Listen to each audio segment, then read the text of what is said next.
الحمدللہ وکفا وسلام علی عبادہ الذین اصطفیٰ اما بعد فاعوذ باللہ من الشیطان الرجیم بسم اللہ الرحمن الرحیم۔ آج مجھے عید کے متعلق کچھ عرض کرنا ہے۔ اللہ کے نبی صلی اللہ علیہ وسلم جب مکہ سے ہجرت فرما کر مدینہ شریف گئے تو وہاں کے لوگ 2 دن منایا کرتے تھے جو ان کے خوشی کے دن ہوا کرتے تھے۔ اللہ کے نبی صلی اللہ علیہ وسلم نے مسلمانوں سے یہ فرمایا کہ اللہ نے آپ کو ان 2 دنوں کے عوض 2 دن دے دیے ہیں جو آپ کے لیے بڑے بہتر ہیں، جو ان دنوں سے کہیں زیادہ بہتر ہے۔ ایک عید الفطر کا دن اور ایک عید الاضحیٰ کا دن۔ اب دیکھیں، عید الفطر رمضان المبارک کے بعد روزے افطار کرنے کی وجہ سے، روزے ختم کرنے کی وجہ سے اللہ نے مسلمانوں پر ایک احسان فرمایا کہ ان کے لیے ایک دن رکھ دیا جس کا نام عید الفطر ہے۔ عید الفطر جب ادا کرنے جانا ہے، پڑھنے کے لیے جانا ہے، تو اس وقت گھر سے کوئی میٹھی چیز اگر ہو سکے تو سنت رسول کے مطابق تاک کھجوریں کھا کر جائیں۔ اور عید الاضحیٰ جو دوسرا دن عطا ہوا ہے، اس دن میں آپ نے گھر سے کچھ کھا کر نہیں جانا ہے، خالی پیٹ جانا ہے، اور واپس آ کر پھر آپ نے اگر ہو سکے تو اپنے قربانی کے گوشت کے ساتھ کھانا کھانا ہے، اگر نہ ہو سکے تو پھر ویسے ہی کھانا کھایا جا سکتا ہے۔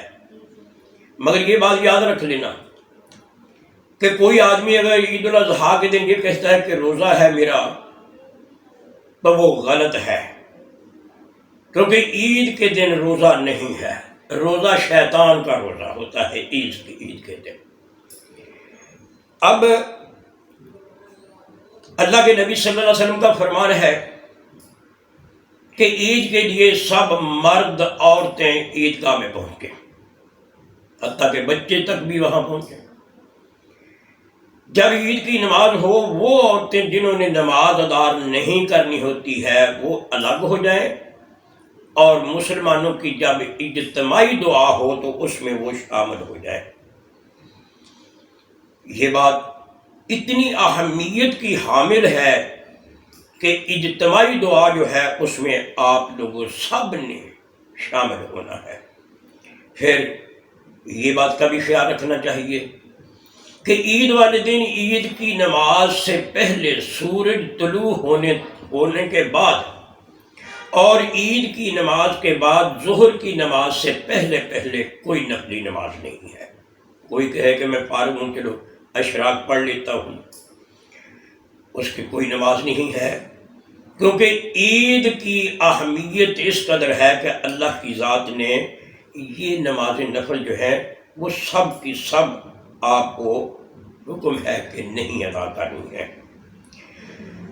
پھر عید کی نماز 2 رکعت ہے، اور دونوں رکعت جو ہے وہ آپ نے خطبہ سے پہلے ادا کرنے ہیں، جس کی پہلی رکعت میں تکبیر تحریمہ کے علاوہ 7 تکبیریں سنت رسول کے مطابق، اور دوسری رکعت میں تکبیر انتقال یعنی سجدے کے بعد والی تکبیر، جس سے ہم نے دوسری رکعت کے لیے کھڑے ہونا ہے، اس سے بعد آپ نے قرات سے پہلے 5 تکبیریں، اس طرح یہ پوری 12 تکبیریں بن گئیں، وہ آپ نے کہنی ہے۔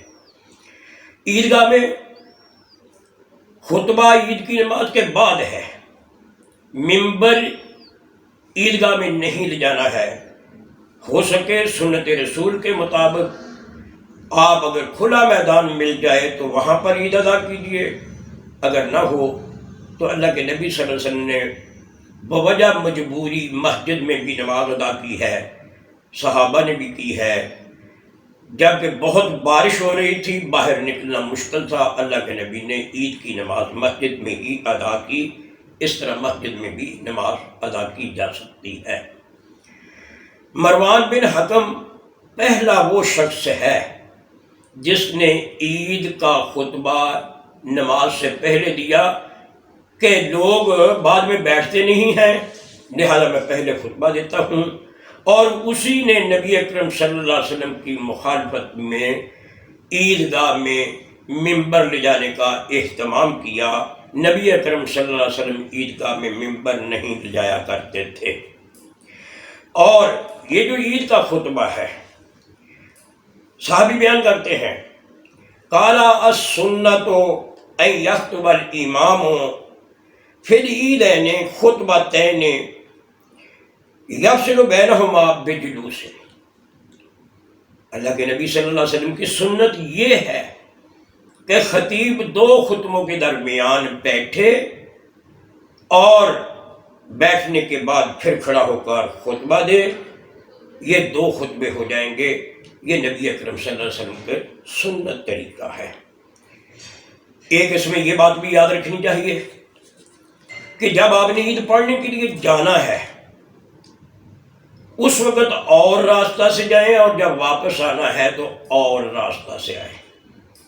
تکبیرات پڑھتے جانا ہے، کیونکہ قرآن پاک میں آتا ہے قیامت کا دن ہوگا، یہ زمین گواہی دے گی۔ وقال الانسان ما لها یومئذ تحدث اخبارها بان ربک اوحی لها۔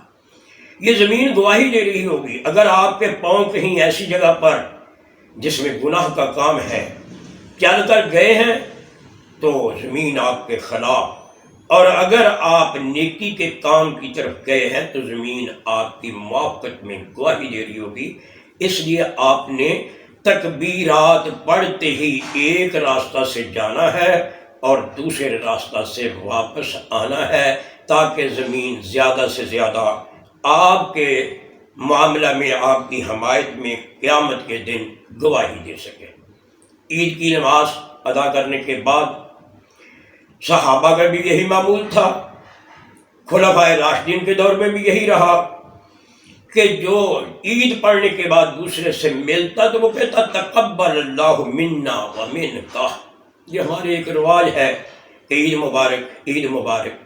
ٹھیک ہے، آپ یہ لفظ کہنے ہیں تو کہیں، مگر یہ دعائیہ الفاظ جو اللہ کے نبی سے، صحابہ سے ملتے ہیں، ان کو ضرور ادا کریں۔ تقبل اللہ منا ومنکا، اللہ ہم سے اور آپ سے قبول کرے یہ جتنا بھی بات ہے۔ اب وہ تکبیرات جو کہتے جانا ہے وہ کون سی ہیں؟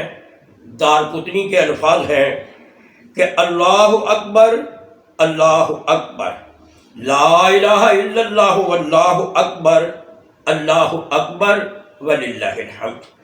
اور ایک دوسری روایت میں ہے کہ اللہ اکبر، اللہ اکبر، لا الہ الا اللہ واللہ اکبر وللہ الحمد، یعنی وللہ الحمد سے پہلے اللہ اکبر نہیں کہنا۔ دونوں طرح ہی آپ جیسے بھی کہہ لیں گے یہ درست ہے۔ یہ ہے چند ایک باتیں۔ ایک بات اس میں یہ بھی یاد رکھنا کہ صدقۃ الفطر عید کی نماز سے پہلے ہے، مگر عید کی خوشی کے معاملہ میں اللہ کے نبی صلی اللہ علیہ وسلم صدقے کا حکم دیا کرتے تھے، عام صدقے کا۔ آپ نے خطبہ دیا مردوں کو، پھر آپ عورتوں کی طرف گئے اور انہیں سخاوت کرنے کے متعلق کہا۔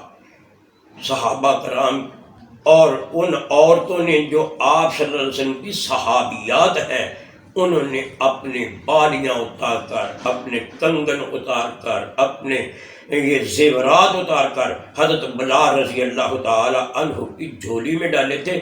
یہ گویا ایک خوشی کا دن ہے، اس میں بعد عید کے بھی صدقہ ادا کیا جا سکتا ہے، مگر وہ صدقۃ الفطر نہیں۔ صدقۃ الفطر عید کی نماز سے پہلے ہے۔ اللہ ہمیں نیک عمل کرنے کی توفیق عطا فرمائے۔ وما علینا الا البلاغ۔